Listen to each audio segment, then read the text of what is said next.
ସାରେ ଆପଣଙ୍କ ପାଖରେ ମୋର ଗୋଟେ କାମ ଥିଲା ବୁଝିଲା। ଗଣେଶ ପୂଜା ହେଇ ଆଜି ସଇଲା, ଆଉ ଆମେ କହୁଥିଲୁ ଆମେ ଟିକେ ଭସାଣି କରିକି ନାଚ କୁଦ କରନ୍ତୁ। ତମ କ'ଣ କହୁଛ? ଏତେ ଭସାଣି କରିବାକୁ ଇଚ୍ଛା ତମର? ଏତେ ନାଚିବାକୁ ଇଚ୍ଛା? ତୁ ଜାଣିନୁ ସରକାର ମନା କରିଛି ସବୁ ବନ୍ଦ ବୋଲି। ଭସାଣି କରିବା ଭସାଣି, ମଦ ବିକି ଏଠି ନାଚିକି ଉଡ଼େଇବ। ଲୋକ ମଲେଣି ଏଠି କରୋନାରେ, ତମର ତ କିଛି କାମ ଧନ୍ଦା ନାହିଁ। ଯିଏ ଭସାଣି କରିବ ଗାଣ୍ଡି ପଛପଟୁ ନାଲା କରିବି ମୁଁ। ନା ସାରେ, ସେ କଥା ନୁହେଁ।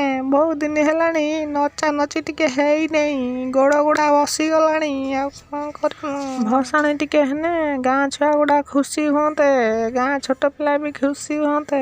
କେତେ ବସିମୁ ଘରେ, ଗୋଡ଼ ଗୁଡ଼ା ଆମର ଦବିଗଲାଣି। ନାଚ କୁଦ ଟିକେ କରନ୍ତୁ। ଭସାଣି ଯଦି କରିବ ତମର ଏତେ ଇଚ୍ଛା, ଭସାଣି କରୁନା କର। କିନ୍ତୁ ଯଦି ଆମ କାନକୁ କଥା ଆଇଲା କି ଭସାଣି କଥା କିଛି ଆଇଲା, ତାପରେ ତମ ବକ୍ସ ଚୁଙ୍ଗା ଟଲି ସବୁ ନେଇକି ଥାନାରେ ରଖିମୁ ବୁଝିଲ।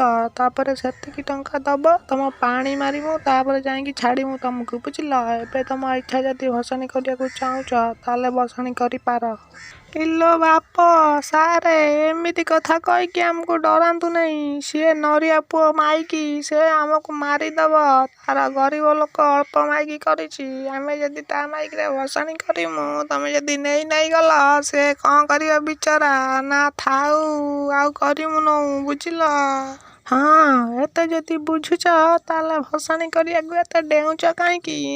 ସବୁ ମାଇକି ଚୁଙ୍ଗା ସବୁ ନେଇଯିମୁ ରେ ପୁଅ, କାନକୁ କଥା ଥରେ ଆଇଲା ମାନେ। ସେଇଥିପାଇଁ କହୁଛି ସୁଧୁରି ଯାଅ, ଭସାଣି ମଶାଣି ଛାଡ଼, ଠାକୁରଙ୍କୁ ନେଇକି ବୁଡ଼େଇ ଦିଅ ବୁଝିଲ। ଏ ଧନ୍ଦା ସବୁ ଛାଡ଼, ଯା ତ ଘରକୁ ଯା।